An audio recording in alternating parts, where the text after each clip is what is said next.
in 10 seconds. Ready? 1. Everyone start to mute yourself except for Haiti, please. Is my head in the picture, Ali? Is it okay?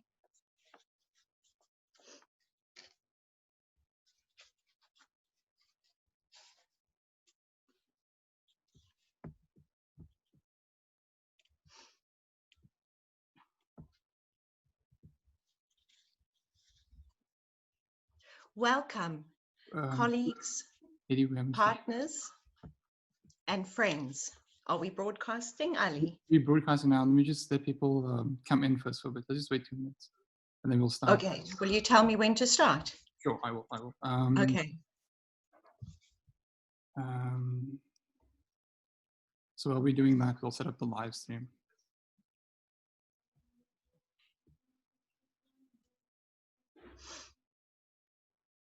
Okay, the participants are filing in 1116 at the moment.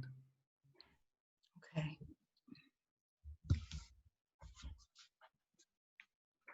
And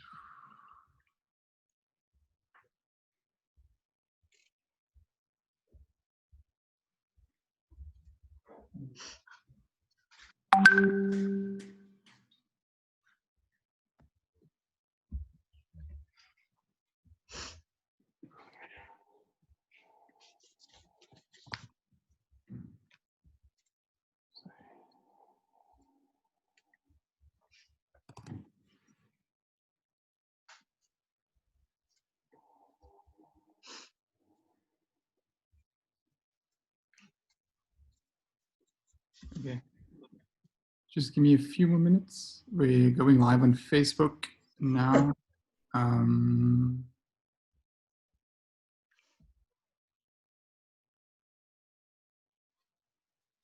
we're live on Facebook. Great. Okay. So just give me a few more minutes. We're going live on Facebook now.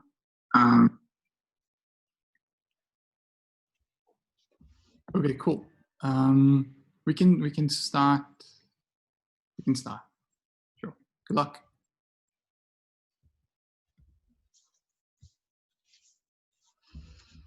Welcome, colleagues, partners, friends, participants across many time zones and geographies to the Centre for Humanities Research annual Winter School inaugural plenary event.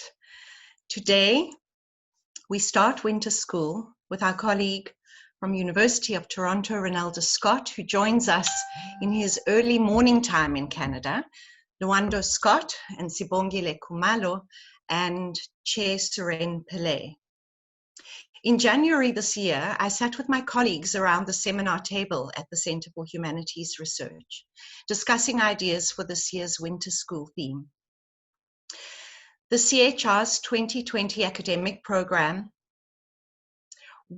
my apologies, Rinaldo Walcott.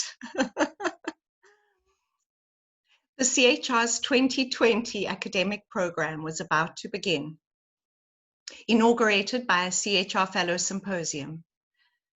At a conjuncture in which the relationship between ideas of the people, a people, and critical thinking are being configured anew, and whose meanings are ambiguous and on the move, there was interest in unpacking the concept of the subject in its collective and plural forms for this year's edition of Winter School. Then the COVID-19 pandemic spread rapidly. States of disaster were proclaimed across the planet.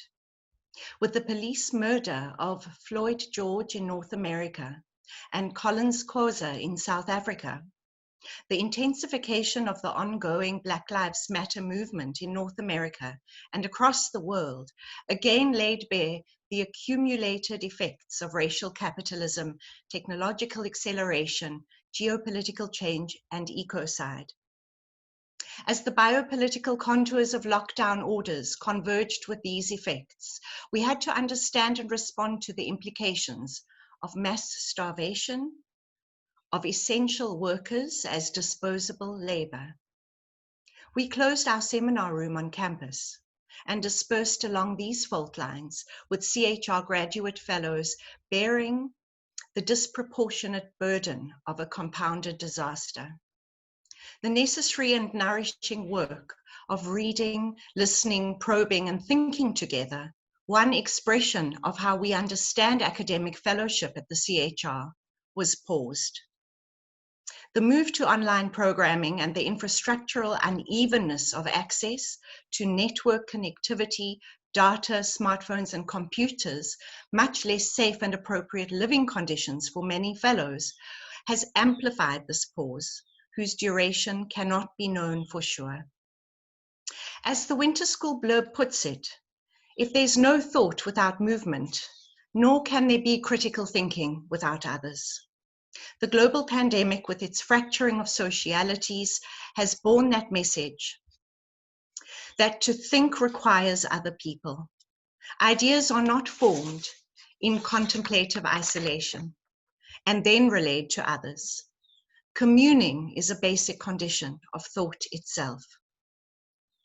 Each July since 2011, fellows and staff of the CHR have gathered together for our annual winter school with graduate students and faculty from our long-standing local and international partners. Initially, winter school was held with Gary Minkley's SARChI Chair in Social Change at the University of Fort Hare. Then the Interdisciplinary Centre for the Study of Global Change, under the directorship of Karen Brown at the University of Minnesota, joined the annual winter school as an international partner. And finally, Bob Gibbs and Neil Ten Kortenaar brought the Jackman Humanities Institute at the University of Toronto into the CHR's Winter School Partnership Circle.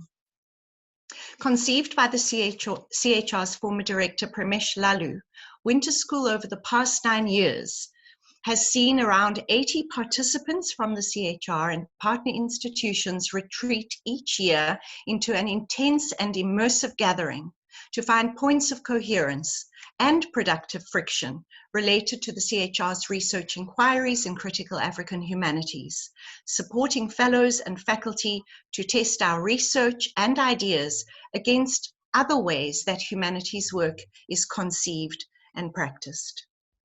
This year, for the first time, the plenary sessions of the Winter School program are open to a broader audience because of the COVID pandemic. There will be closed fellows panels in September as winter here turns to spring. The work in isolation to organize and coordinate the online Winter School program has been immense and difficult. My warm gratitude must go to Michelle Smith, convener of international partnerships at the CHR, for so tenaciously driving this process over the past months, and to Ali Khan, CHR fellow and tech whiz, for bringing Winter School into a virtual world. With Administrator Lamise Lalchen and Michaela Felix, Michelle and Ali have pulled together the online program under very challenging circumstances. My thanks to my colleagues at the CHR, Moritz van Beverdenke, Suren Pillay, Ross Truscott, Michelle Smith, Patricia Hayes, and Jane Taylor for collaborating in collectively conceiving this year's Winter School theme, which now is taking place under pandemia. Welcome, friends and colleagues everywhere. Exodus, movement, the people, critical thinking, and the collective.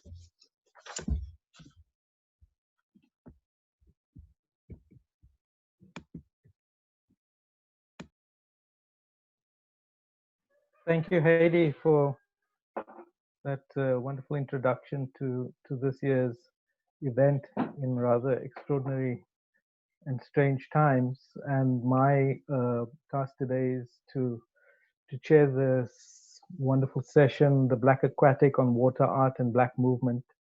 We will start with a introduction of this paper by Rinaldo, followed by discussants Lwando Scott and Sibongile Khumalo, and then open the session for a Q&A.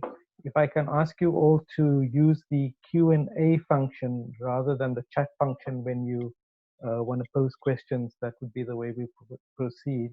But I'll remind you again at the end of the presentation. Let me start with the introduction of our speakers today. Rinaldo Walcott is Professor of Black Diaspora Cultural Studies at the University of Toronto. He recently served as the Director of the Women and Gender Studies Institute, where he holds his appointment. He's also a member of the Department of Social Justice Education at Ontario's Institute for Studies in Education, and a member of the graduate program at the Institute for Cinema Studies as well. His teaching and research is in the area of Black diaspora cultural studies, post-colonial studies, with an emphasis on questions of sexuality, gender, nation, citizenship, and multiculturalism. Between 2002 and 2007, Rinaldo held the Canada Research Chair of Social Justice and Cultural Studies, where his research was funded by the Social Sciences and Humanities Research Council of Canada, the Canadian Foundation for Innovation, and the Ontario Innovation Trust. Rinaldo is the author of a number of texts, amongst them Black Like Who, Writing Black Canada. He's also the editor of Rude, Contemporary Black Canadian Cultural Criticism, Queer Returns, Essays on Multiculturalism, Diaspora, and Black Studies. And he co-edits Topia, the Journal of Canadian Cultural Studies. Our discussants today, Lwando Scott. Lwando is a postdoctoral fellow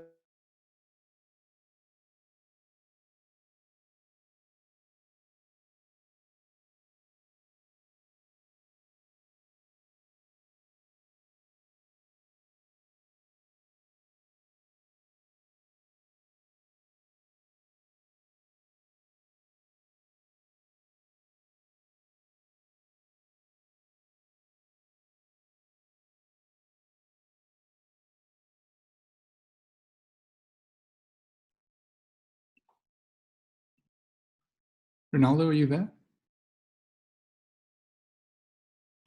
Yes, I am. I think we just lost Sunan. Yes, we just lost Sunan. Haiti, are you there?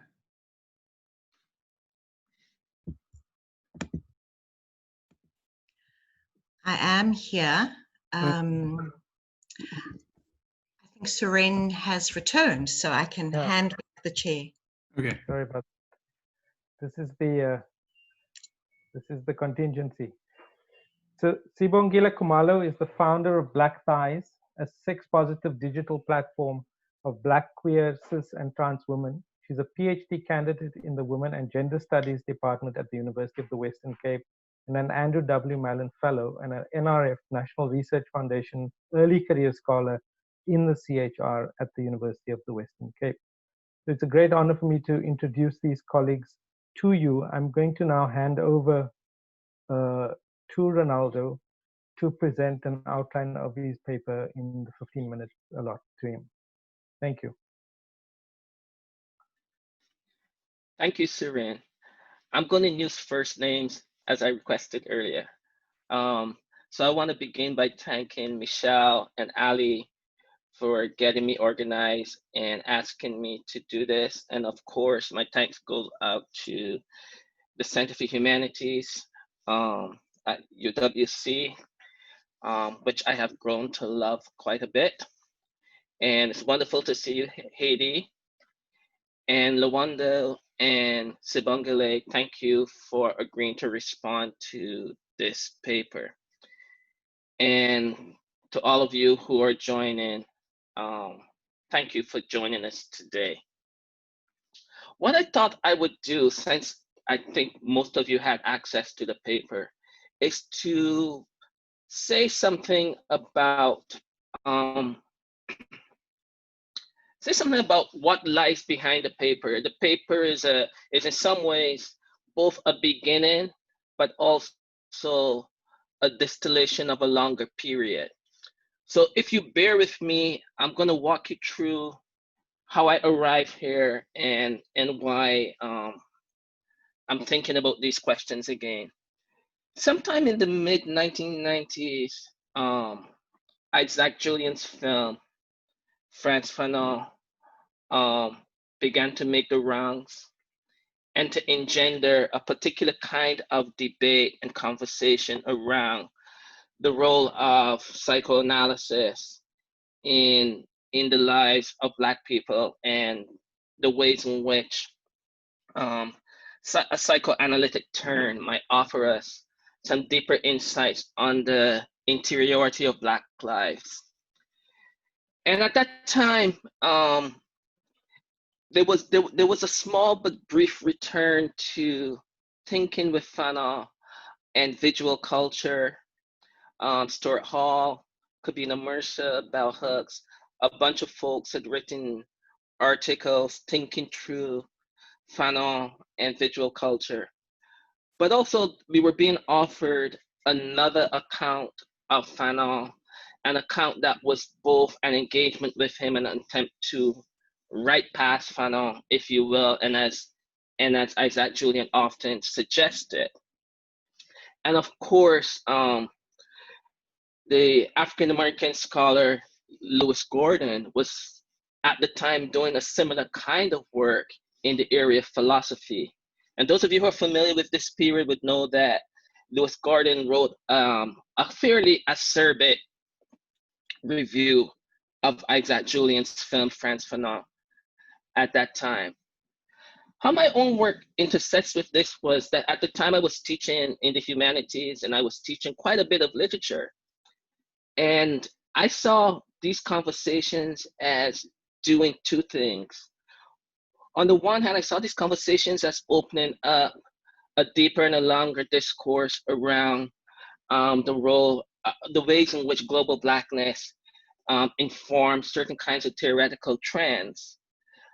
But these conversations also seem to, if you will, belie an engagement with Caribbean intellectuals and Caribbean thinking around these same questions.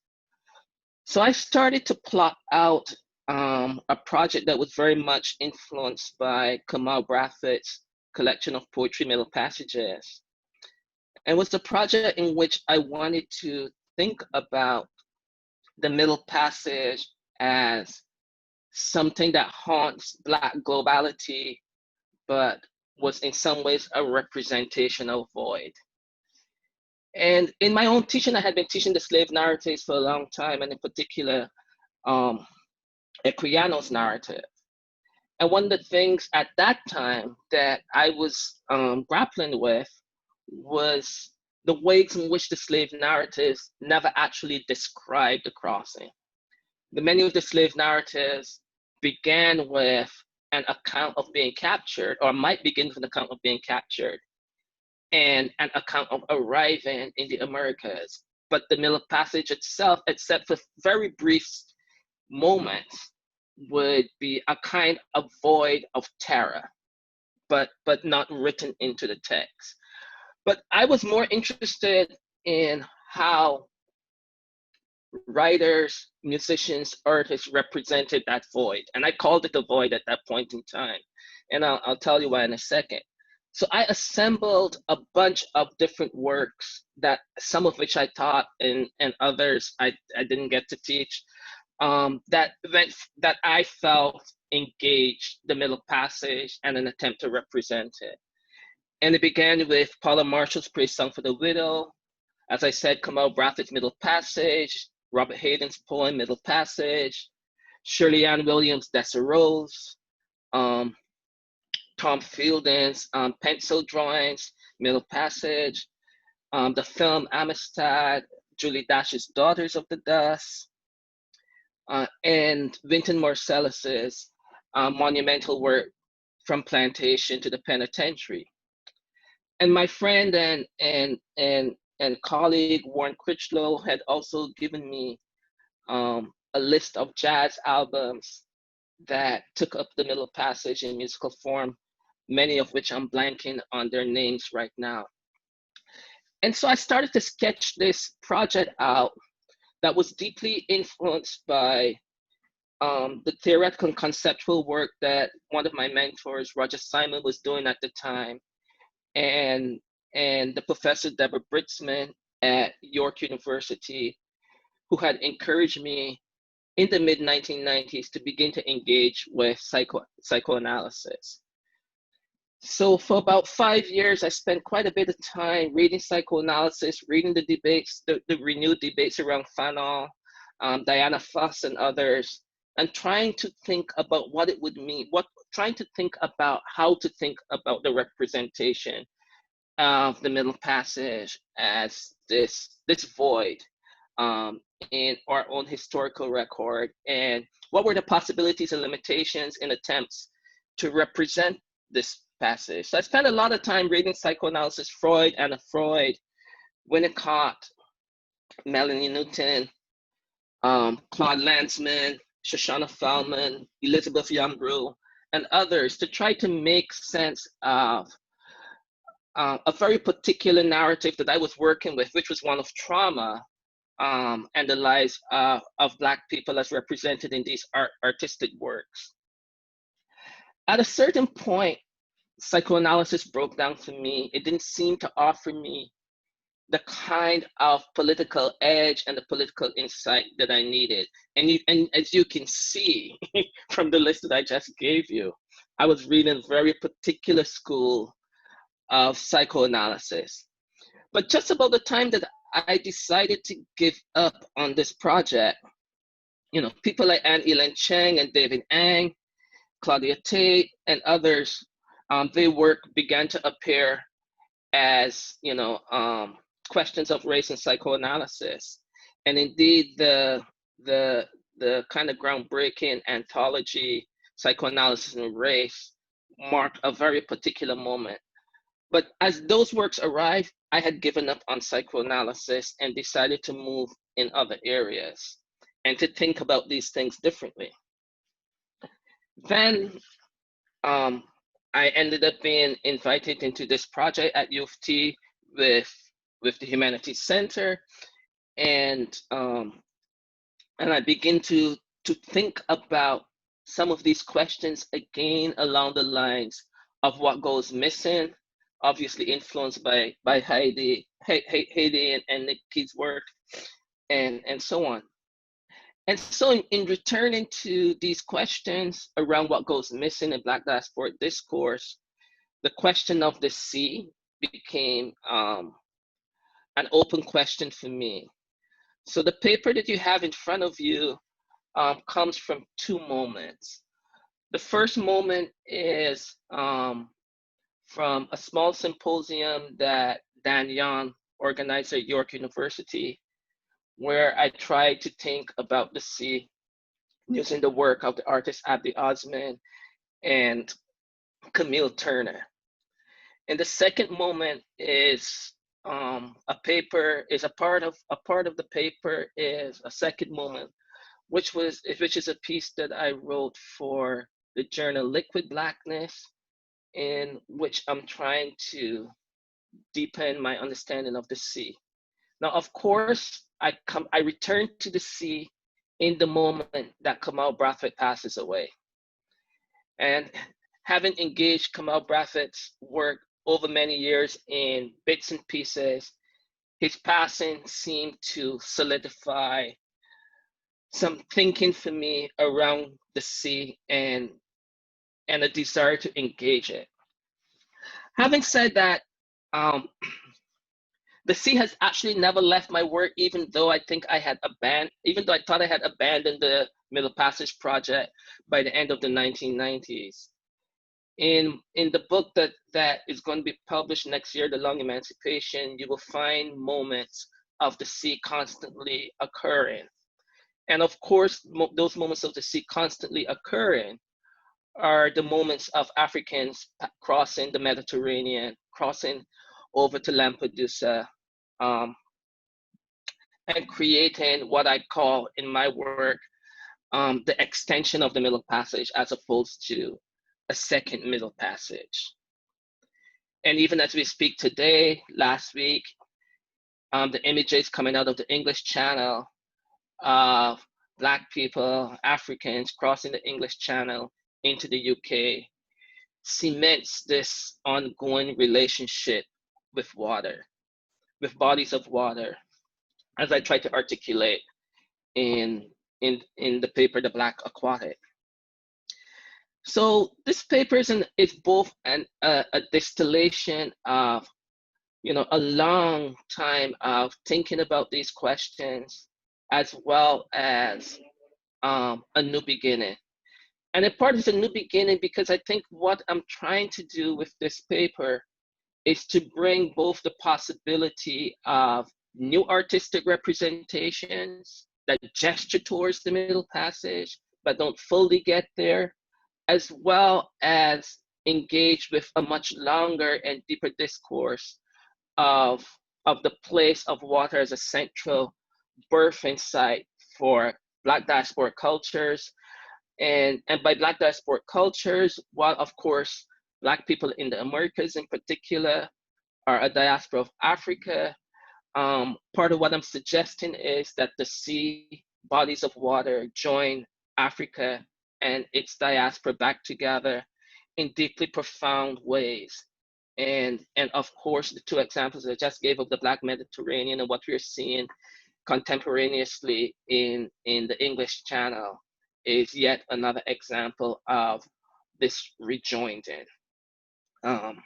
Okay, so I think what I want to do in the last couple of minutes, and Ali, if you can show those images, is to say something really briefly about some of the images that I shared with you. So the first two images are from Ken Monkman's work currently on at the Met in New York City. And it's his attempt to welcome the newcomers into the Americas, into the project of settler colonialism, and obviously his attempt to rewrite that. I think from both of the works, you can see the particular kind of subject position that Black people hold, either as being helped or helpers. And while one shouldn't stop there in terms of thinking about the kind of artistic intervention that Monkman is trying to make, I think that what Monkman offers us in this depiction is a particularly troubling and limited understanding of Black people's relationship to the project of settler colonialism in the Americas. And yeah, if we can go to the next one.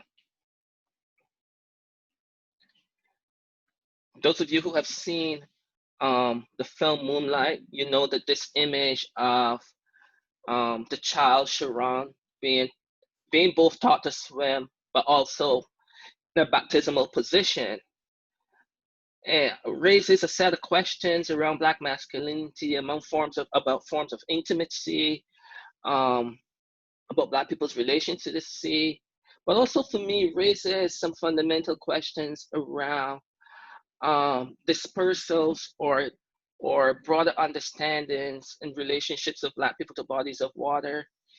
And of course, the baptismal stance instantiates something about birth and renewal that I would argue the film is never ever able to get us there. And we can come back to these things in the Q&A. The next ones.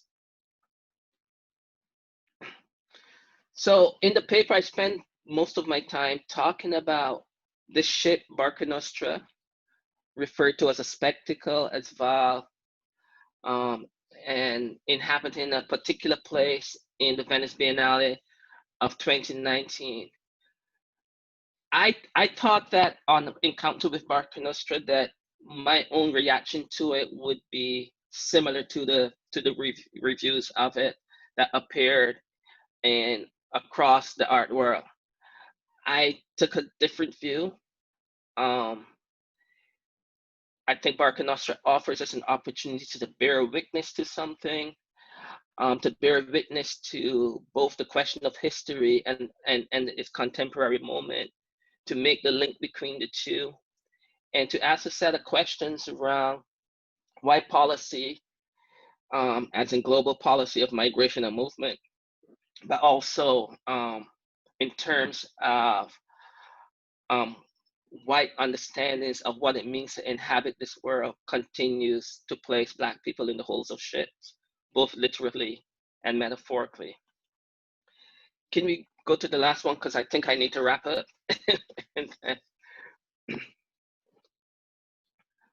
So the last set of images are images of Kara Walker's monumental work at the Tate Modern. That's a response to the Victoria Monument, Queen Victoria Monument. Again, these are newer works, and at some point I want to put them into juxtaposition with some of the older works, like for instance, a novel like Praise Song for the Widow, which I think offers us the possibility of new beginnings in a way that the tropes that Walker continues to offer in her work seem to be at a certain kind of stalemate. They don't seem to be breaking through any kind of thinking that allows us to begin to reconfigure the stakes of what it means to think beyond a set of limited tropes around how Black people engage with the project of colonization, coloniality, and its modern variants. So while the images of this work draw both on history and a contemporary moment in ways that are quite profound, the tropes of the work overall seem stuck in a moment that refuses to, I think, engage a deeper understanding of what it is that these turbulent waters have birthed for Black people. I think I'll leave it there. Thanks very much, Rinaldo. And I'm gonna hand over to Luando to elaborate and try to respond. right. I'm sure you will. Thanks. All right. Hello, everybody.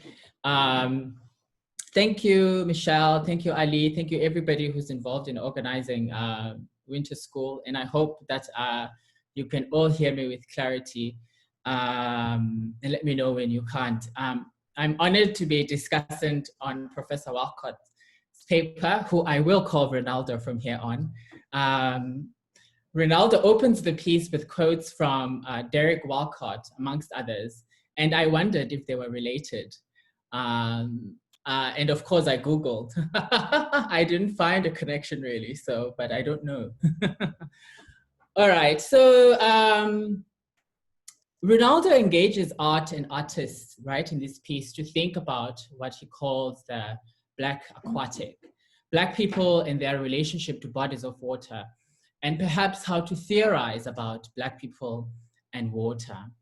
In thinking with artworks, Rinaldo is offering us, as he says, a Black eulogy of the sea. Now, as I move through my talk, I will narrow in on points of importance, which really means of interest to me. So in essence, I want to talk about my takeaway from the paper. And in so doing, I will be engaging a couple of things. Politics of refusal, with which I think Rinaldo is engaging with here. The idea of thinking through simultaneity or with simultaneity, remembering / mourning and movement. Now, these will not be exhausted. More than anything, these are points of embarkation, to use a kind of language.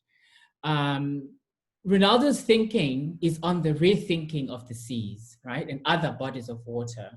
According to Rinaldo, the Black Aquatic pursues the relationship Black people have to bodies of water as foundationally formative of Blackness, right? He continues, providing an aesthetic narratology and ontology of contemporary claims of Black subjectivity. Rinaldo is arguing for a better theory of the seas, right? Through this arguing, there's a refusal of simplistic understanding of Black people's relationship to water. Unlike the divorcing of Black people from water, this is to say from the seas, oceans, lakes, rivers, and so on, a divorcing that is captured in the beginning of the piece by Al Campini's assertion about the lack of Black professional swimmers being related to Black people's lack of buoyancy. the ubiquity of Blacks can't swim stereotype is palpable here, right? So engaging this paper, I couldn't help but think of Koleka Putuma's poem, simply called Water, right? Which is part of a collective amnesia, a collection of poems published in 2017. I just want to read just a little bit from the poem. I'm going to read the beginning and then a little bit from the body, because it's a relatively long piece of work. The memory of going to the beach every New Year's Eve is one I share with cousins and most people raised Black. How the elders would forbid us from going in too deep, to giggle, to splash in our black tights and ShopRite plastic bags wrapped around our new weaves. They forbid us from riding the wave for the fear that we would be a mess of blackness swept by the tide and never to return. Elsewhere in the poem, Putuma writes, they mock us for not being able to throw ourselves into something that was instrumental in trying to execute our extinction. For you, the ocean is for surfboards, boats, and tans, and all the cool stuff you do under there in your bathing suits and goggles. But we have come to be baptized here. We have come to stir the other world here. We have come to cleanse ourselves here. We have come to connect our living to the dead here. We have come to connect our living to the dead here. Our respect for water is what you have termed fear. Now, indeed, Rinaldo, the sea is foundational in the making of a people. To me, Koleka Putuma speaks to what Rinaldo calls the ambiguous and the ambivalent relationship that Black people hold to bodies of water. Putuma, perhaps similarly to Derek Walcott in the poem, The Sea is History, is responding to white supremacist logics that attempt to deny Black/African people a history. Perhaps a bit of context here, right? There's a culture where Black people, that is to say non-whites, right, go to the beach in huge numbers on the 1st of January every year in South Africa, right? This cultural practice, if I can call it that, for some reason animates white racism in South Africa. So Putuma's poem takes on how Black people's reverie of the sea is discursively weaponized, right, in a racist fashion in the South African context. So for me here, right, Rinaldo's thinking on the rethinking of the seas and other bodies of water animates my own thinking about our relationship here to water. Rinaldo argues, I quote, "Indeed, as far as the sea and ocean were concerned, reverence and fear, and sometimes both simultaneously, characterized our relationship to bodies of water, especially the sea." He goes on, "The sea ain't got no back door." A popular statement of caution was a kind of introduction to both revering and fearing these powerful bodies of water. The door of no return is indexed in the claim of the sea lacking a back door and thus giving birth to Blackness in the Americas. But it also simultaneously marks the sea and the ocean as sites of Black death and the birth of the very foundation of capitalism and post-Enlightenment global life. We are asked here, right, to think with simultaneity. There's almost a tension, I think, right? A state of non-either or, a kind of doubleness, if you want, that we need to engage with. And that simplistic throwaway statements like Blacks can't swim misses much about meaning making, right, for Black people vis-a-vis bodies of water. Also here, the door of no return that Rinaldo speaks of is linked to Putuma's "The elders forbid us from riding the wave for the fear that we would be a mess of blackness and swept by the tide and never return." This return is layered, right? While a simplistic, on the face of it, reading can reference drowning, right? It simultaneously reads as being taken by ancestors in our kind of context, right? Speaking to the spiritual realm. She does say right in the poem, "We come here to be baptized, stir the other world, to connect the living with the dead here." I don't want to digress, but there's so much more to be said around that with this piece. So the question here becomes, What does the simultaneity do? In fact, here I am reminded of my own PhD thesis on same-sex marriage, where I argue that in navigating heteronormative waters, so to speak, same-sex couples simultaneously assimilate and innovate in constructing queer families. Now, in formulating and working with the idea of the long emancipation, Rinaldo argues that the crossing of the Strait of Gibraltar of Africans is not a new Middle Passage, right? Like some have argued, but that crossings are an extensions of the Middle Passage. Here, there is a refusal, again, to collapse the Middle Passage, or to use Rinaldo's language, the Middle Passage cannot be pluralized. Here, I believe that Rinaldo demands that, yes, we must make connections, indeed, speak the global language of Black suffering, but we must take seriously the particularity of the Middle Passage, right? The particularity of the Lampedusa tragedy and the reactions to these. Here I am reminded of Achille Mbembe's cautionary towards local movements and people utilizing wholesale North American rhetoric to speak to the particularly South African, indeed African, post-colonial quandaries without engaging the particular histories. Now, Rinaldo argues that if we take seriously Rodney's claim of the underdevelopment of Africa due to transatlantic slavery and colonial theft, we are able to see as uniquely its own the extensions and evidence of the Middle Passage into the present, right? Something he's just said now also. To say that the idea of movement is ever present is to state the obvious, right?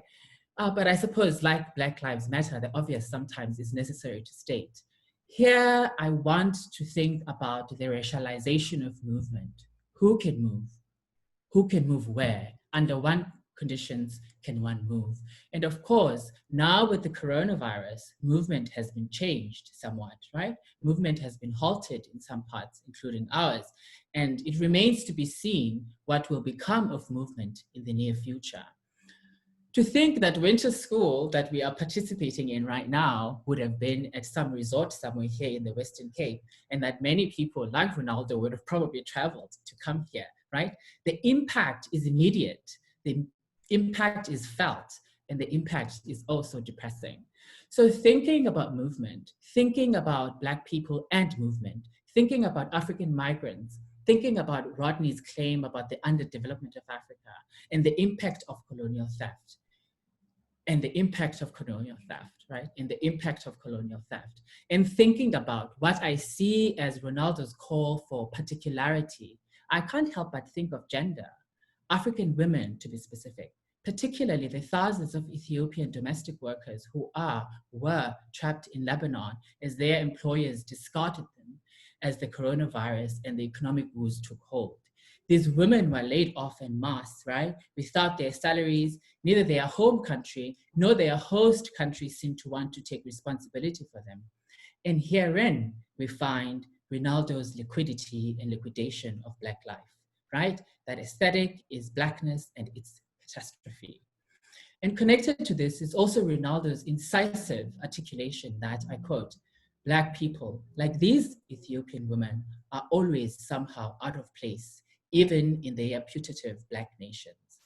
This brings me to the thorny question of home, right? The words of the British writer and poet who was born to Somali parents in Kenya, Worcestershire, right? From her poem Home, are pertinent here.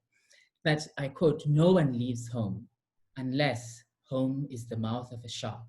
You only run for the border when you see the whole city running as well. Of course, the fate of the Ethiopian women can be contrasted with the KLM and the Lufthansa chartered flights to collect Dutch and German and other European citizens in different corners of the world as movement was halted. This brings me to the question of livable lives.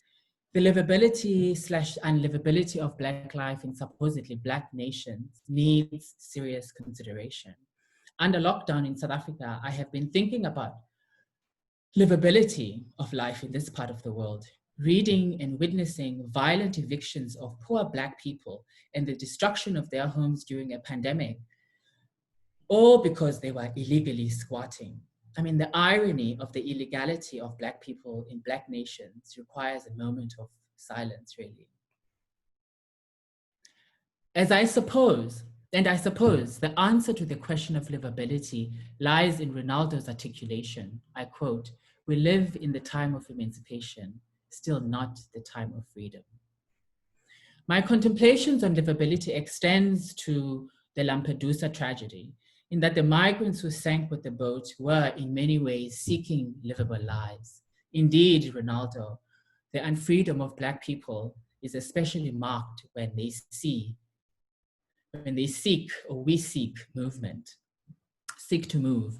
In referring to Bacca Nostra, Rinaldo ponders the question of how do we mourn those whose lives are the very foundation upon which ours become possible.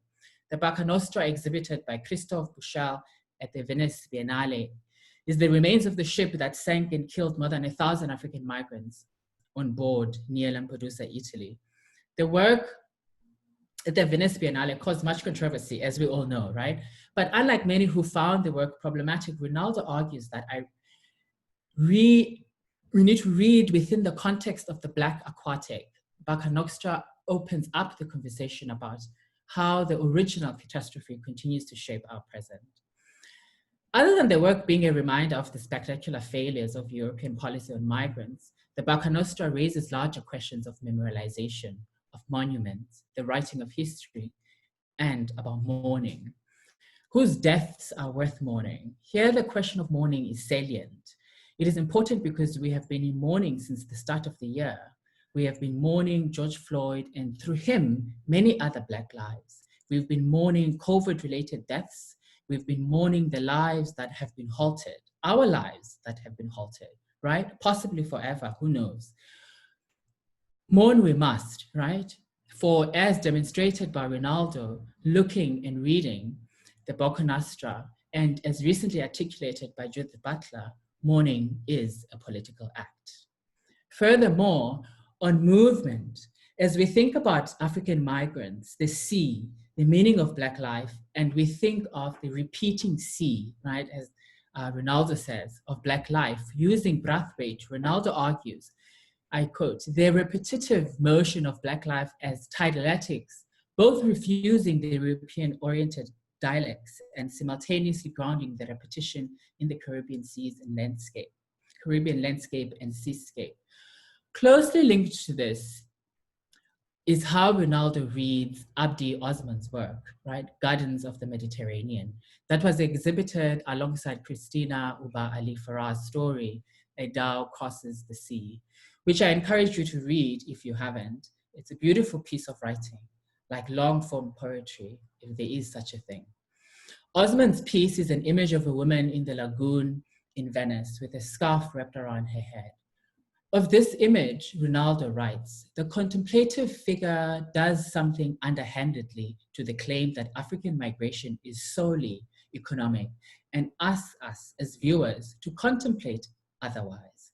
Now, the otherwise here is taken from Ashton Crawley, who wrote, I quote, "To begin with the otherwise is to presume that whatever we have is not all that is possible." That's worth repeating. To begin with the otherwise is to presume that whatever we have is not all that is possible. Now, this right here reminded me of a story told by Binyavanga Wanaina, who was a queer writer who passed away in May last year, who famously wrote the piece, How to Write About Africa, and the memoir, One Day I Will Write About This Place. He did a series of queer videos when he came out. In them, he talked about a young African migrant. He talked about many African migrants taking boats from the coast of Africa to Italy. He tells the story, though, of a young man who went all the way to Italy, and after arriving there, he was then repatriated home. The young man tells the story of adventure and how exciting it was to travel to Europe, particularly knowing that he would be sent back home and tell the story of his adventure.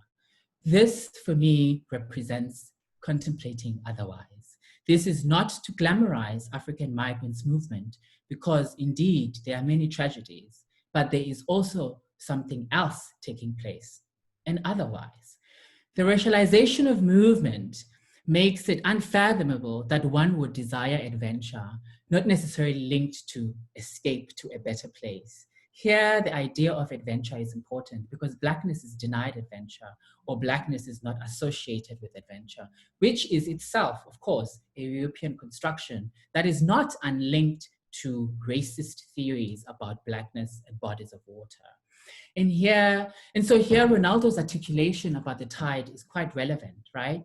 I quote, "Tides and waves both bring in and take out elements from the shore to the sea, but importantly, tides and waves leave elements behind as well, resulting in new and different formations." Now, the young man who arrives back home from Italy with the tales of adventure represents, for me, the new and different formations. There are two questions, maybe three. I don't know if I will ask the third one. Sorry, Luanda. Okay, am I past my time? Okay. You are past, but go for it. The questions are the sentence towards the end. And of course, the climate emergency has made the sea a particularly knotty and complicated terrain of Black life. I wonder about the Black aquatic and climate change. This question could also be linked to the idea that the Earth is breathing right now because human activity is halted. And of course, I also wonder about this because there's a current oil spill in Mauritius, an ecological disaster of epic proportion. And I suppose here, the question of capitalism, the environment, and Mauritians who are sustained by the sea to a degree. And perhaps here we could also think about the liquid and liquidation of Black life. Another question I found myself thinking about Jason DeCares, I don't know if that's the right word, DeCares, Taylor's work, his underwater exhibition, particularly because he has a sculpture called Raft of Lampedusa. And linked to that question, I've often wondered about the politics of access to underwater museums. Of course, that Blacks lack buoyancy notwithstanding. And maybe the last question, this one you don't really need to answer, but I want to throw it out there anyway. The Middle Passage and hauntology, right? And how the Middle Passage kind of haunts Black life globally. And I wonder about how accounting or conversations or thinking about the role of Black people who sold other Black people and the troubled waters in terms of thinking about this, particularly thinking about hauntology. I will leave it there. Thank you so much for this. Thank you so much, Luanda. Sorry I had to intervene. But I was also really reminded when you mentioned Gibraltar, of course, of a much earlier crossing, 711 AD, when an African army under Tariq ibn Zayed crossed the Straits of Gibraltar to create Al-Andalus. Okay, Sibongile, the floor is yours. 15 minutes, please. Thank you.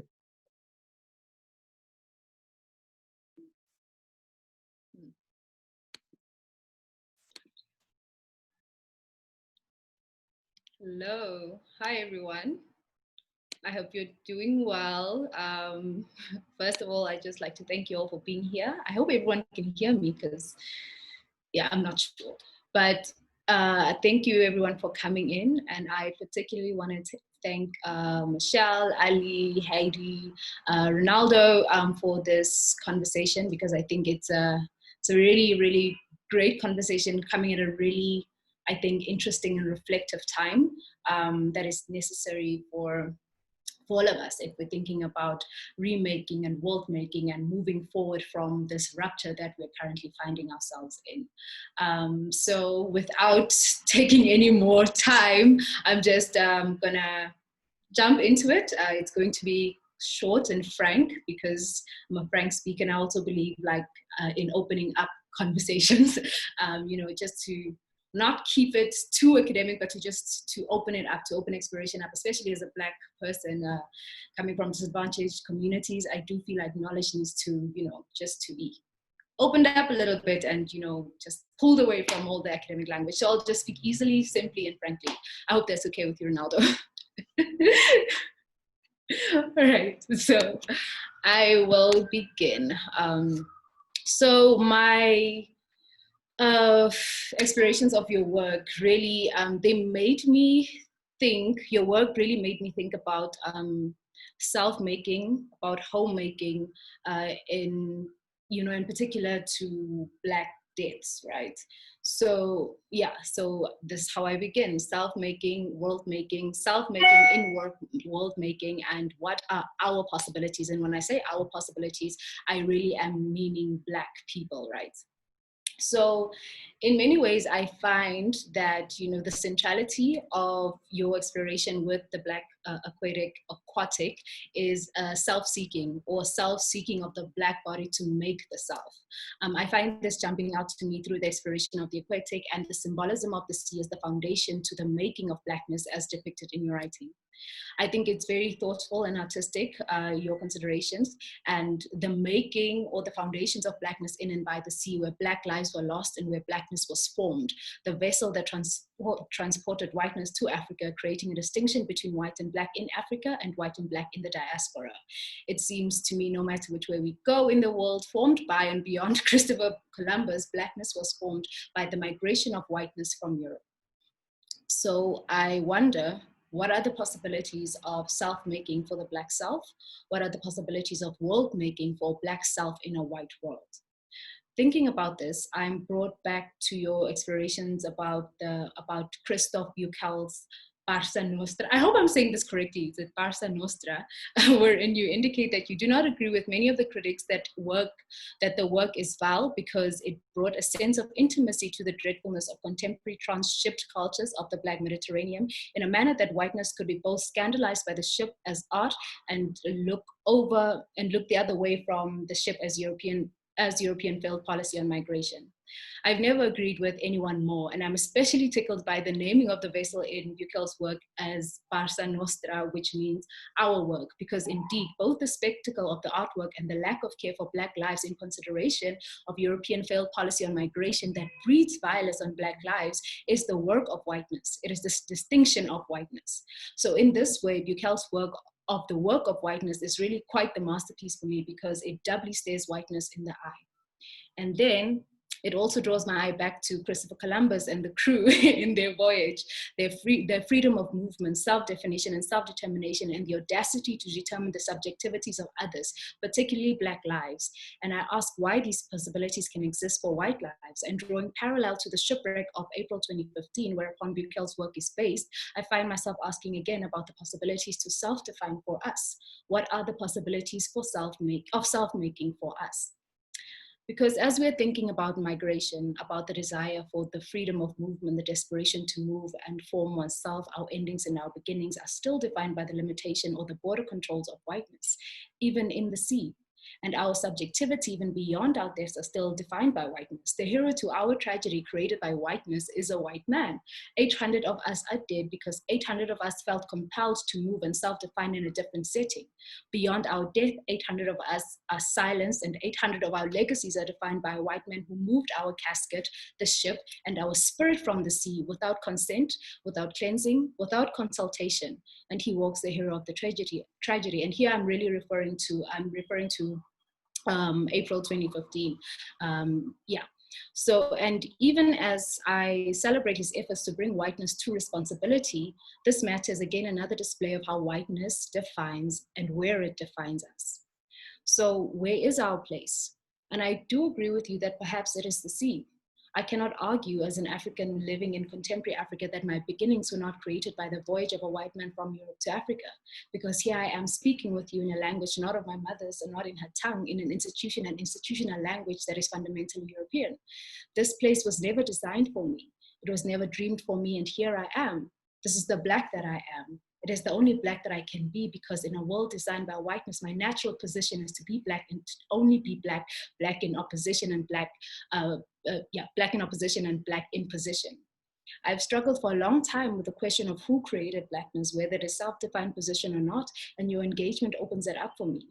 If we are considering the voyage, the ship, the death in sea and on land, the abduction, just the violence of the voyage, and what Hartman calls unconscious identity, which allows for the naming or definition of the subject without consent, it becomes clearer and clearer that even my Blackness that I'm so very proud of was defined for me and given to me. I'm Black because a white man on a voice decided that I am in position to himself and in position to his whiteness. And as I'm speaking about positions and oppositions and oppositionality, I'm also in consideration about categories of humanness and who decides and makes these categories. In your lecture, Zones of Black Death, you made reference to this when you were speaking about the argument that Black women, Black queer women, and still trans women are making and must make for the consideration of humanness. And I wonder if we are still in conversation, considering that still in 2020 we must make argument that Black lives matter, and why we are still in conversation about this. Why must we make an argument for existence, and who determines its credibility? And now with the Black Aquatic, my mind is opened up to questions of self-definition and possibilities as Black selves. And I wonder if we must undo Blackness, the position handed to us by gunpowder. And of course, that means undoing the world order.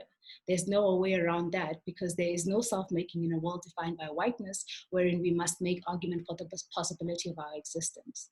So to make us, to define us, perhaps we do move back to the water. But I wonder and I worry that that hinges a little too much. It sits too much on white people's definition of Black people. That's where I end with my questions.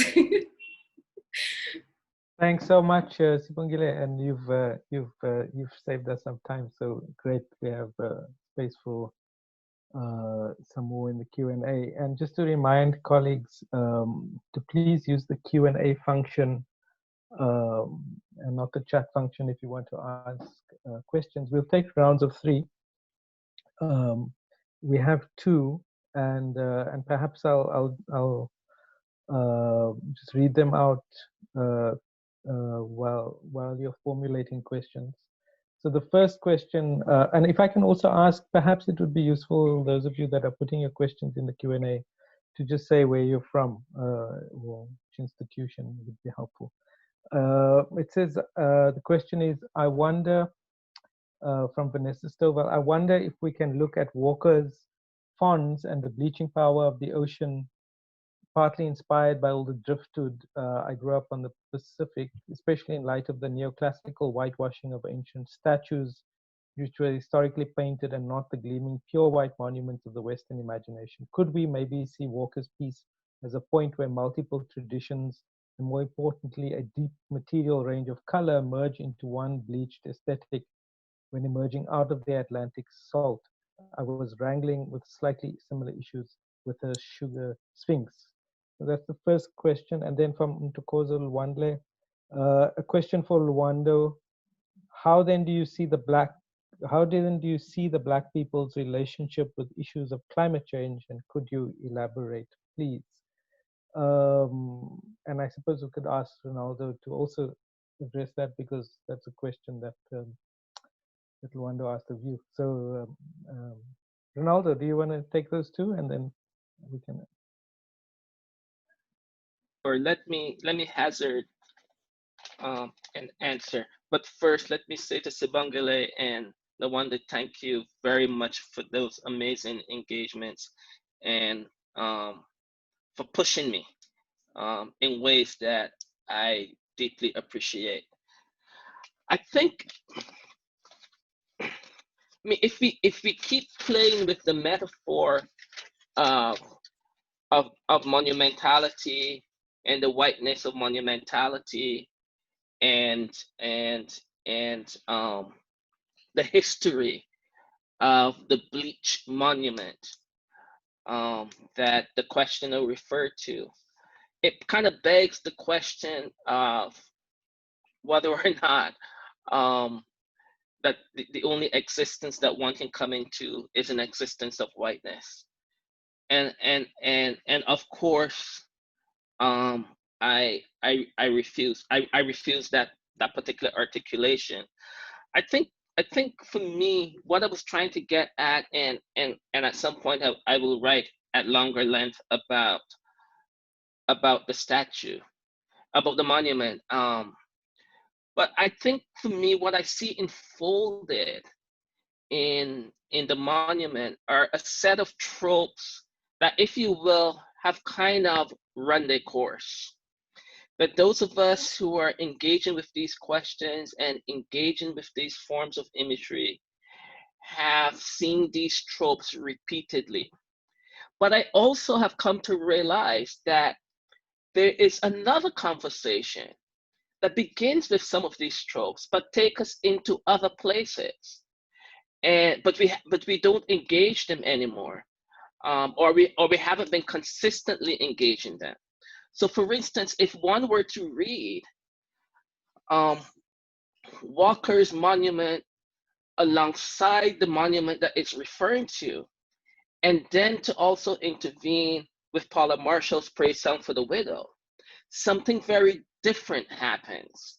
Because what happens is that you have in the narrative of Praise Song a profound critique of the US project, a break with a particular narration of Africa, if you will, a restaging of the traumas of the Middle Passage right in the Caribbean Sea, and a kind of new rebirth that signals the possibilities and the potentialities of an otherwise. It seems to me, I'll go out on a limb and say, it seems to me that Walker's monumentality is really stuck. That it's stuck in a representational gap, or rather a representational gutter, and it no longer breaches or crosses into the kinds of conversation that it pretends to be claiming to make. That it is actually a deeply satisfying read. While when you turn to something like Marshall's Praise Song for the Widow, the transformation, if you will, in that text troubles us in all kinds of ways. And again, there's some imagery of whiteness of the use of white in Praise Song for the Widow that I think again unmoors and undoes some of this. And of course, we know that there is a certain kind of return to whiteness as well, in a certain articulation of some contemporary forms of Black diaspora feminist spiritualism, which is something that we could think about as well. But I'll leave it there. I can't remember the second question.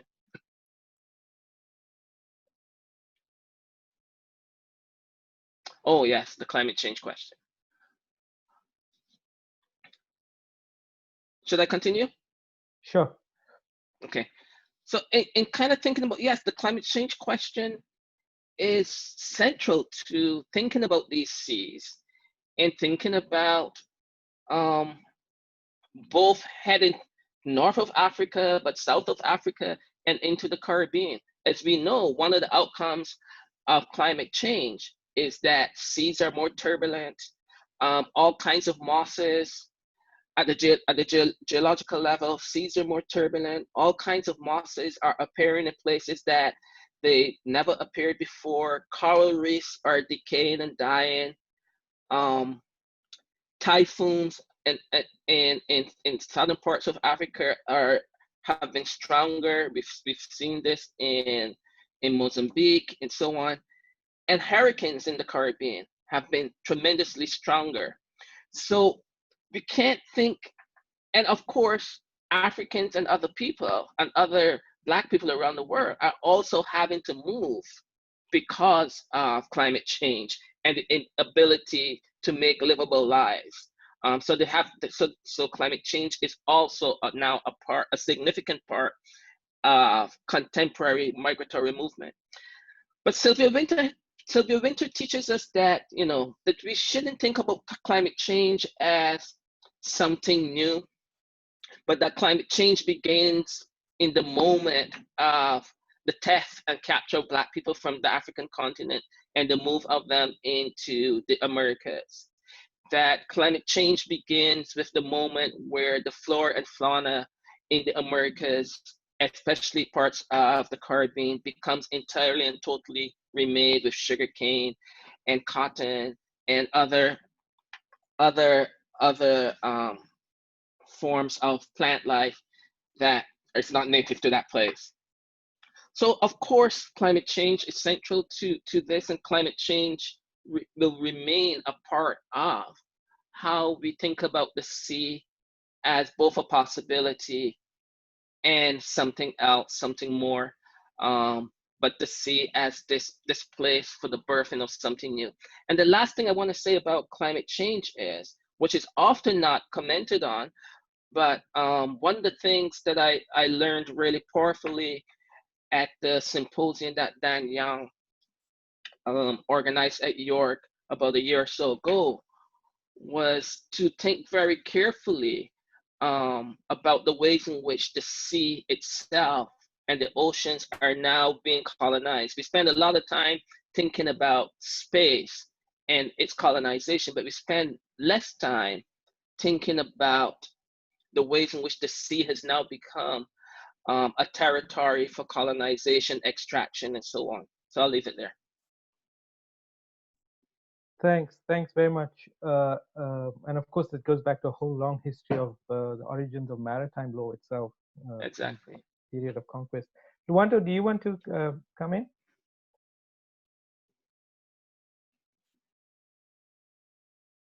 Well, I think Rinaldo has kind of answered the question. You know, the question there was about you know, how do we see Black people's relationship to issues of climate change? Well, I mean, I'm assuming Tokozo is speaking here to the context here, and I mean, we don't have to go far, right, to think about the impact of climate change on our lives, because you know, there's massive droughts in terms of, you know, people who are living in parts of the Eastern Cape. We had a drought here in the city of Cape Town, right? So the kind of the issues around water that we've been kind of struggling around here, you know, one doesn't have to think far in terms of the immediate impact on particularly Black people's lives, to say poor people's lives. And so the question around climate change is not, you know, is not far-fetched or distant, right? It's the impact is immediate. That's all I want to say to that. Thanks. Thanks, Luando. So we have quite a few other questions. I'll take three. Biko Gray asks, I would love to hear more about the Black Aquatic as the space of, in brackets, stunted baptism. It seems that Rinaldo's work and Luando's commentary invites a consideration of the failure of baptism in relation to Blackness. And then a question from Valmont Lane. A question for Rinaldo, just interested to know your thoughts on other oceanic discourses, particularly Africa and the Indian Ocean. That is, I'm interested in the potential of comparative discussion of the modalities that arise. Example, slave ontologies would work very differently in the Indian Oceanic experience. There's a growing literature on these oceanic discussions. What are your comments on that? I'm assuming these are all directed to Rinaldo, yeah. And then Bruce Simon, great exchange, thanks. I wonder if Linebow and Rediker's work on piracy and the racialization of the Atlantic world might be another site for thinking the Black Aquatic, the place of piracy in Melville's Benito Sereno, especially how Captain Delano's views on piracy color his take on what's happening on the slave ship, could be one place to examine piracy and the Middle Passage together. Maybe N.K. Jemisin in the 5th season is rearticulating all of these works. Could be helpful for both the void and the otherwise in what I hope becomes a larger project. And you might want to take those then as reflections to comment on. Rinaldo? Yeah, those are really big questions. I'm gonna try my best. I guess part of what I'm hinting at, and I haven't thought this through entirely, around also recognizing that both the image that has circulated with the film Moonlight and of the young character Sharon being taught to swim and also holding that baptismal pose, it's for me I'm beginning to think about how a certain kind of Christian narrative has seeped into Black representation, and particularly Black studies in this particular moment. And I haven't fully thought this through, so that's probably as much as I can say about it right now. But the sense of an ongoing and constant rebirth that is tied to what from my eyes, I should say, what from my eyes in this part of the world reads as underwritten by a certain kind of Christian logic, gives me a certain pause. You know, I think in the paper there's a paragraph where I say something to the effect of, since Paul Gilroy's The Black Atlantic, there's been this emergence of a need to engage in a project of comparative seas and oceans. And this is what I'm about to say is by no means meant to diminish any kind of scholarship, thinking, and work around the Pacific Ocean, the Indian Ocean, and other bodies of water, but it definitely informs my articulation that what we see in the Mediterranean is not a new Middle Passage, but rather an extension of the Middle Passage.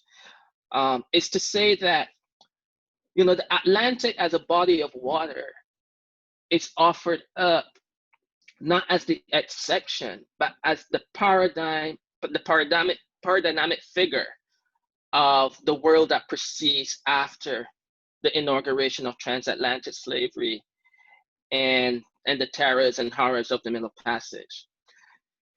And the world that opens up after that is a world that is indeed founded in the degradation of Black life and the rebirth of Black life in the Americas. I think that often what happens is that, at least what I've read in as much of the scholarship as I can, that other oceans and other seas are often researched as a counter narrative to the Atlantic, as though the Atlantic is taking up somehow too much space in our conceptualization of the world that we must live in post-Columbus. And for me, that's a particular kind of problem. Now, of course, the figure of the slave does not repeat in the same manner in every geography. But after Columbus, we're speaking and writing and thinking about a very particular understanding and construction of what and who the slave is. And again, I'm often troubled by works that attempt to undermine that particular understanding of the slave that becomes the foundation of how Black people come to be understood in the world globally. So when I began thinking about these things back in the mid-1990s, there are two works that are now really important to me that hadn't been published yet. And that I think really help us to think deeply about how that figure of that particular transatlantic figure of the slave comes to organize both visually and practically how Black people are responding to globally. And that's the wonderful work of Saidiya Hartman, Lose Your Mother, and in particular, there are three works. Saidiya Hartman's Lose Your Mother, Norbesi Phillips' Zhang, and importantly, a work that some people might not think pertains to this, but it's actually the work that got me, apart from Kamal Brafi's, and I neglected to say this earlier, Kamal Brafi's work that got me thinking about this.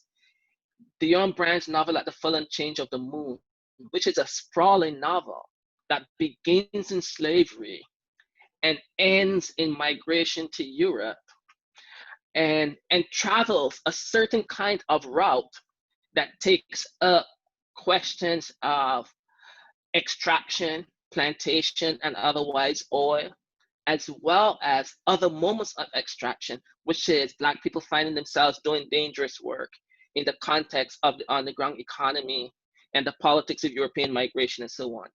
And these works, for me, really subtend the ways in which the power of what transatlantic slavery produced for us continues to animate the world.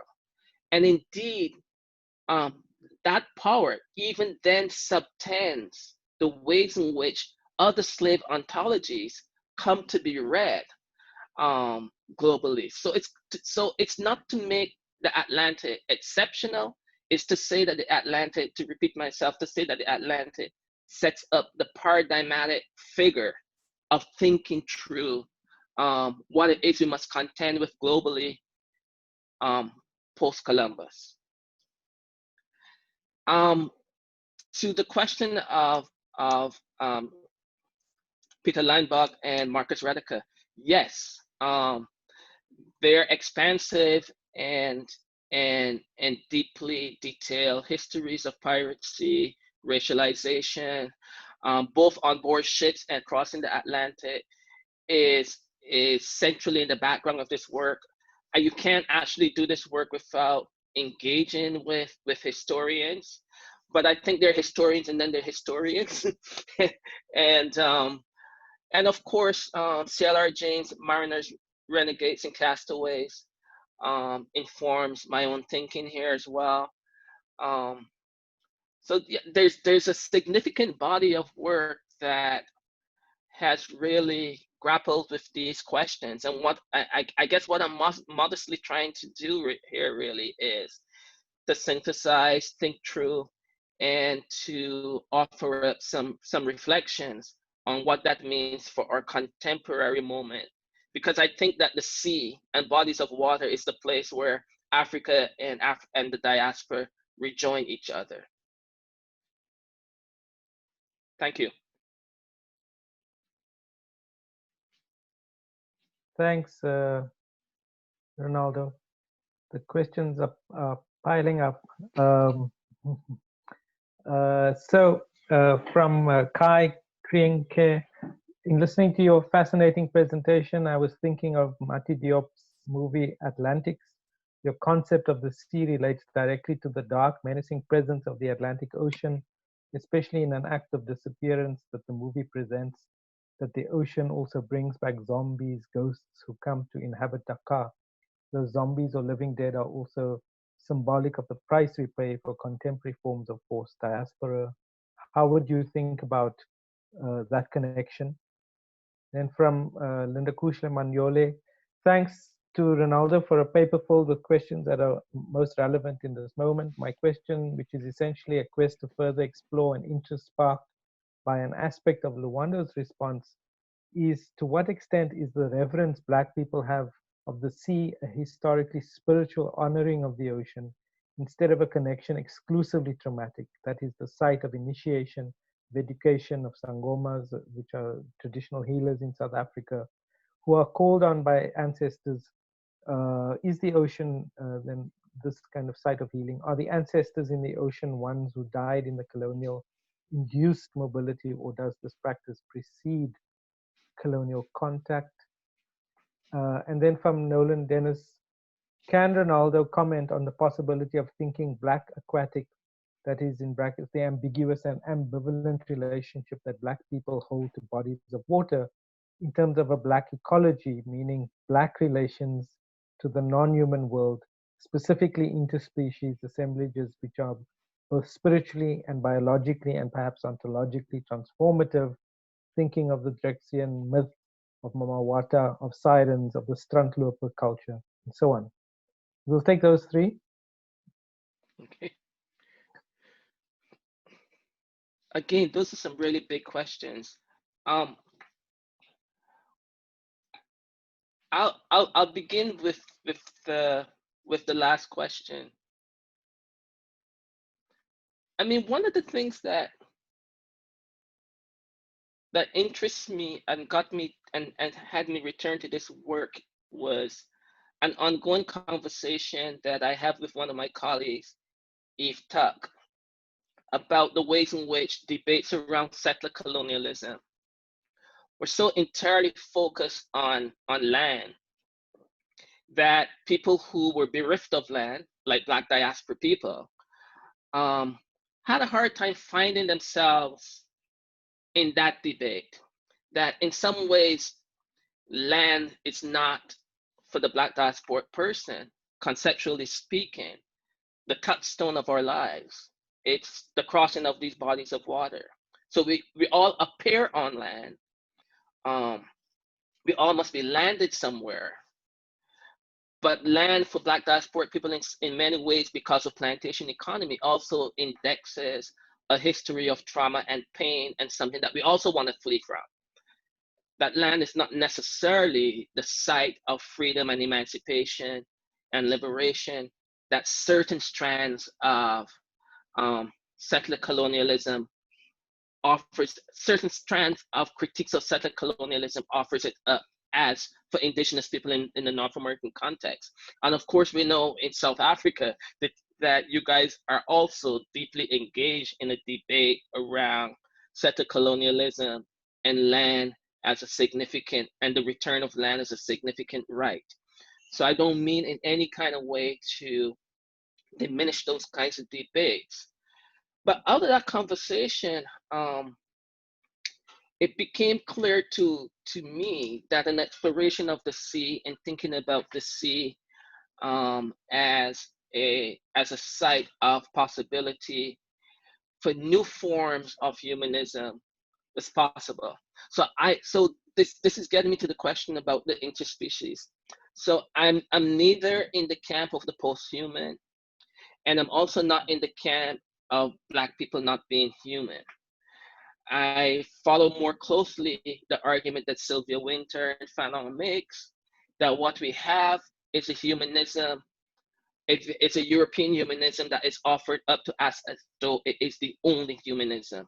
It's as though it is the beginning and end of humanism, of what it means to be human.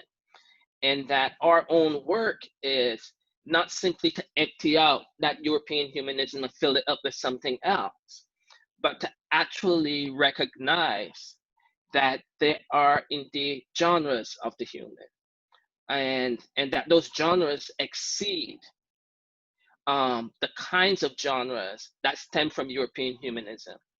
And indeed, the ongoing debates and critiques and engagements with settler colonialism point to that there are still with us other ways of being human in the world that don't count within the normative register of European humanism. So other cosmologies and cosmogonies, as Sylvia Winter would say, right? The fact that indigenous people of North America, the multiple indigenous peoples of North America, have cosmologies that are radically different to European cosmologies, and they're still with us. They haven't disappeared, and people still live their lives according to those cosmogonies. Leanne Beata Smokey Simpson writes about this in her book, the title of which I am now blanking on. So one of the things that Winter's work, when read carefully, points us to is that the human, and in particular, the kinds of new humanisms that she is after, requires us to understand ourselves not just as a higher order of knowledge and biology, but as part of a species-making world. So that this project then, this thinking, this articulation is in keeping with the fact that what it means to be bios and logos, bios and narrative as human is also a part of what it means to be an element of the species making world that we inhabit. And if we don't grapple with that, then we are driven to the kinds of consequences that are producing the devastations of climate change, as well as the devastations of domination one over another, and so on and so forth. That was the last question. I can't remember the other two now. So I apologize. It's okay. It's Okay. early in the morning. So. But look, I think in terms of invoking Drexcia, Mamawata, you know, I mean, Black people have a long relationship, especially not especially, Black people have a long relationship to what we might call these otherworldly figures, right? Earl Lovelace opens his wonderful and beautiful novel, Salt, with that myth that many of us of the Black diaspora know of the Africans who arrived in the Americas, looked around, didn't like it, and flew back to the continent. I think the Salt Eaters is another instantiation of it. So, you know, these are cosmologies that have to be suppressed because these are cosmologies that, when grappled with, require that we work to build a different kind of work. And they're not gone from us. They're actually constitutive of who we are and have to be suppressed, if you will, so that other possibilities don't come on the horizon. And again, I think this is across Kamau Brathwaite's artistic work, you see a similar kind of conjuring of these kinds of cosmologies as well. Okay, thanks, Rinaldo. Another 3 questions. Anthony Ambe, my question to Rinaldo: when I look closely at the second image, which Ali projected, the Black man who plays the role of rescuer has a necklace which carries a crucifix. Could this in any way serve as a reflection of religion and assimilation? Then the second question, Professor Rinaldo states that the crossings marks the limit of emancipation. And the question is, can these crossings, however, be seen as an act of emancipation? And then from Bruce Simon, another big picture consideration: how does the Black Aquatic relate to other diasporic post-colonial aquatics, particularly indigenous or fourth world ones? I'm thinking, he says, of both Silko's Almanac of the Dead and Grace's Patiki. And in light of the previous question, Amitav Ghosh might be an interesting interlocutor, especially in the books In an Antique Land and The Great Derangement. You want to take those, Rinaldo? Okay. I'm blanking on names right now, but of course, I mentioned earlier my colleague Iftak and this conversation around water and the centrality of land to certain conceptions around critiques of settler colonialism. And she introduced me to another colleague who works on questions of in Micronesia. And we had some quite interesting conversations around indigenous cultures that understand themselves as waterfaring cultures, and how in our present critique of settler colonialism, how many of those conversations have gone missing as well. And one of the things that has been curious for me around bodies of water and seas and oceans and so on was exactly that question, because I live in Ontario and I live very close to the Great Lakes. And I always wondered, how come the debate around settler colonialism has been so deeply focused on land that these bodies of water seem absent? Now, of course, we know that whenever the extractive industries set their sights on something, that actually is water that mostly becomes the central figure in resistance to settler colonial extraction. So if we look at Standing Rock, if we look at what's happening in British Columbia, if we look at what's happening in Western Canada, the oil sands are deeply implicated in the possibility of damaging water systems. So on the one hand, we have located a kind of decolonial project in the return of land, in a very particular articulation of land. And on the other hand, bodies of water are deeply at stake in in how we come to grips with the overturning the project of settler colonialism. I am again. Okay, so the question,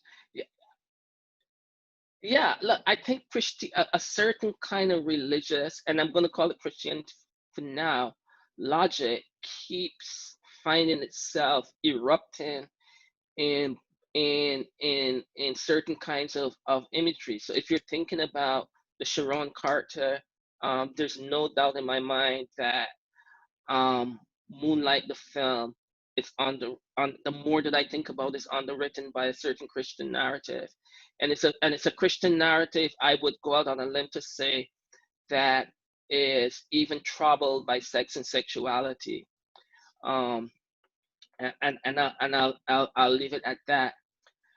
I do think in the book that is coming out next year, The Long Emancipation, I make the case that emancipation is juridical and legislative, and therefore it is decidedly not freedom. So one can liken the acts of Africans crossing the Mediterranean to the acts of Black people who were enslaved leaving the plantations after emancipation to seek better lives, to seek lives beyond the plantations. Now, in likening those acts as similar, we have to be careful, because the push-pull of the African across the Mediterranean is in search of what Luanda earlier called livability. And of course, Bonji asked the question around that, around what might self-fashioning be. And I would want to answer the question around self-fashioning as one of what it means to try to make oneself a livable life. And I think it's at that nexus that Black life in the plantation Americas and Black life on the African continent meet, which is that migration and movement and refusal constitute a set of shared practices in an attempt to make and fashion livable lives. That in the post-Columbus, in the moment that Walter Rodney identifies as the underdevelopment of Africa, that happens simultaneously in two places, in the Americas and on the continent. And that in that simultaneity, another term that I think that Luanda threw into the conversation, what we see with these movements and these migrations are Black people attempting to fashion out of a set of circumstances and conditions, not entirely of their own making, another world, to bring into the possibility another world. That other world would, if you will, be a world that we might call freedom, but we're not there yet. And of course, the way I just said that makes it seem very linear and so on. But indeed, there are eruptions of freedom, if you will. And in the book, I talk about some of those eruptions of freedom. I think I responded to Bruce Simon's question by talking about Micronesia. Yeah. Thanks, Ronaldo. I know that we're taking advantage of your generosity, so I'm going to take. That's fine. I'm enjoying this. I'm going to take one more round of 3 questions, and then we'll draw it to a close.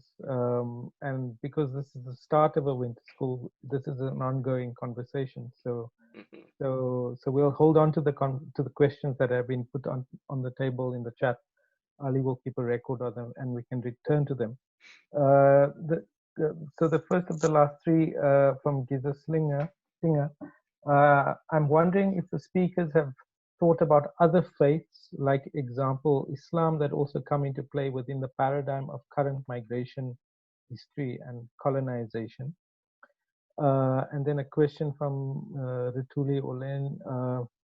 amazing work, Dr. I find it very useful for my own work on excavating our own local iterations of void, the void that make up Black subjects as these forms of entombment. Glisson refers to this in your paper. If you can allow me to say, I think of it as in conversation with works of people like Fred Moten, Frank Wilderson, Jared Saxton, Hartman, and Spillers. But I wish you could explain this, which I lift from your paper, quote, to return to 1987 Campanus, the response to it was located in a specific kind of ethno-criticism, or what Winter would call in her articulation of a deciphering practice, an ethno-literary trap. The Black Aquatic, though, is an attempt to leap beyond ethno-criticism to, quote, identify not what texts and their signifying practices can be interpreted to mean, but what they can be deciphered to do. So there's a request for any clarification on that. And then the last question for this session would be, how does your engagement with Caribbean thought ask you to reflect on the question of form? Particularly, how does Caribbean thought press you and us to break, to practice, to play with disciplinarity? From Emily Mitamura. Thanks. Thank you. I'm going to begin with the last question first. There are a couple of things with form. As you will see that there's a repetition in the paper. And I've been trying to play with repetition in my writing, and editors always edit it out, and I don't fight with them. But I think that repetition is one of the attempts for me to play with form. Again, this sense of playing with form comes to me most powerfully first in the work of Christina Sharp in her book In the Wake, and then most recently in Saidiya Hartman's new book Wayward Lives. But I am not of the writerly type in that sense. I think that they're working with a whole other level of craft that I don't possess.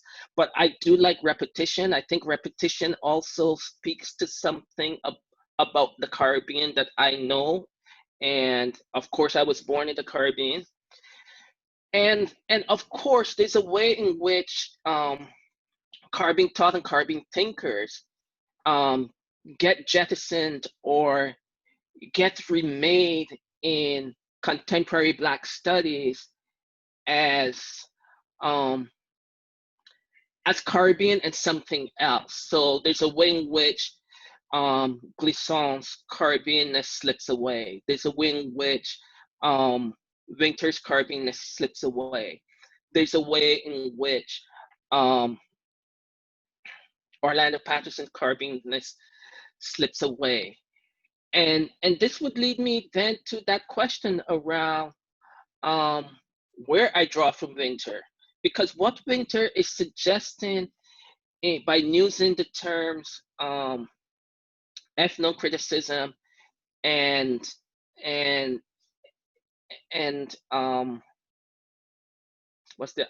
ethno-literary trap is, Winter's actually in that paper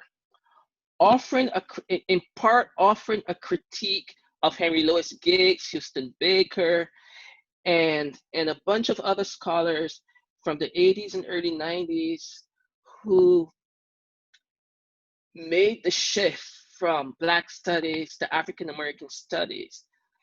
And at different points in a number of different essays, Winter cautions us that this kind of ethno-criticism, that somehow the African American becomes distinct from a larger body of Black people, is a trap. And that it's a trap that will impact the way in which we will think about the world and what's at stake.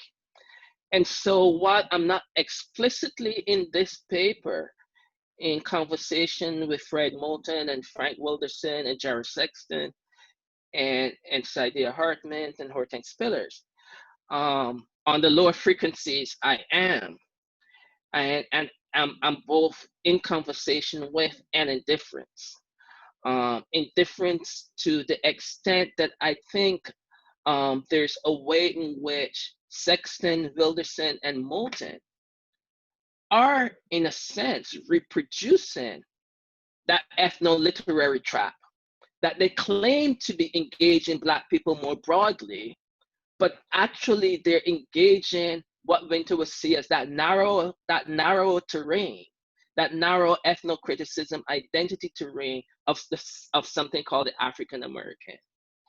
And there's nothing wrong with doing that, with only focusing on that. But the question then becomes, how far can we stretch that? And in fact, who falls under that? You know, and we see this very clearly with the problematic ADOS movement and its attempt to try to mark out exactly who is the subject of its concerns and who would be the subject of its reparations. You know, so it is those kinds of concerns that I'm interested in.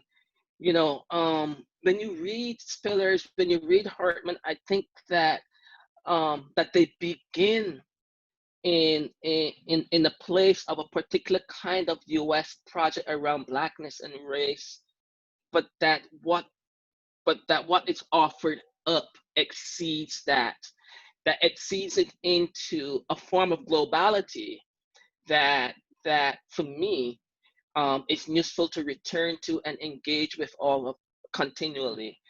And again, I would say that about Glisson and Braffett and the Caribbean scholars that I try to think with and work with, that they begin in their local, but there's something about the work that is expansive in a way that is deeply satisfying. Which is not to say that Fred Moulton and Wilderson and Jared Sexton are not satisfying in particular kinds of ways, but I see a certain, if you will, limit to how far I can roll with them, and the typology of the Black, of the figure of Black, the figures of Blackness, the figure of the slave, and so on. And so that phrase, the ethno-criticism and the ethno-literary trap, they come from Winter, and they're really about, you know, the ways in which she is pushing us to think beyond national formations in our assessment of Blackness. So, because I didn't show the Osman film, but I did. I showed it last year at Winter School. This is my second go around at Winter School, and so I must really love Winter School.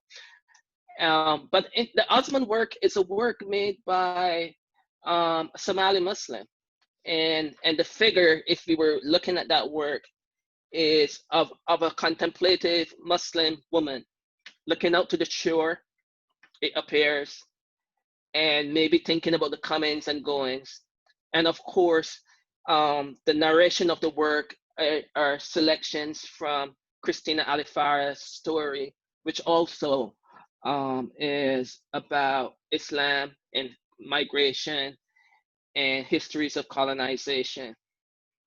And these works synchronize. I mean, the thing about the Osman work is that if one could see the shore of the Venice coast, one sees the windows, the deeply influenced Islamic windows of the Venice, of the buildings in Venice.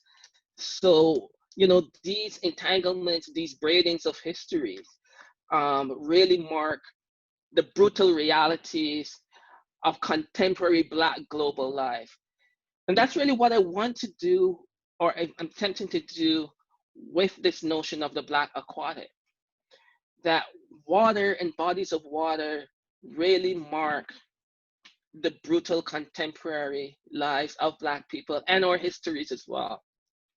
But water and bodies of water don't only mark a brutality, they mark the possibility of something else. And I guess this is where, while I'm not one to offer in every moment what that possibility of something else looks like. I would say that the kind of novels and and music that I began with from that earlier project on the Middle Passage are one index of that possibility.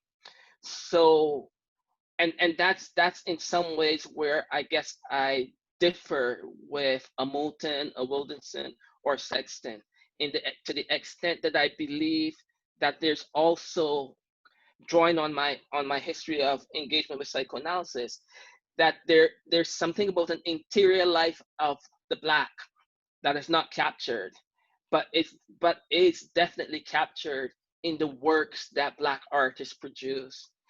And that's the part why I try to grapple and think with art as well, to see both the possibilities and the limitations of what Black art can offer us back, in relationship to how we think about the interiority of Black life, because so much of how we understand Black suffering is accounted for in terms of exterior forces doing things to us. And in some ways, I'm beginning to think that we must acknowledge that, but we've got to do something else different with it. And so that's what I've come to. Thank you. Thank for those lovely you. questions. Thank you, Rinaldo, and thanks to everyone for your questions, and apologies for those of you whose questions we didn't get to in this session, but I'm sure we'll take them up in the next round. And let me thank Rinaldo Walcott, Sibongile Kumalo, and Luando Scott, along with Ali Khan and Michelle, for if you'll excuse them, for getting the ship going. It's been a wonderful opening to this year's winter school, and we are delighted that you're back. Colleagues, our next session is on the 4th of September with Nancy Luxon, who will be presenting a paper, Spies, Surveillance, and Colonial Subjects in Anti-Colonial French Politics. And the paper will be available on the 28th of August, so that we can all do our winter school homework. And we will see you then. Again, thanks, Rinaldo, for that really generous engagement, and to all of you for joining and for your questions and participation. All the best. Thank you. Thank you for having me. Thank you.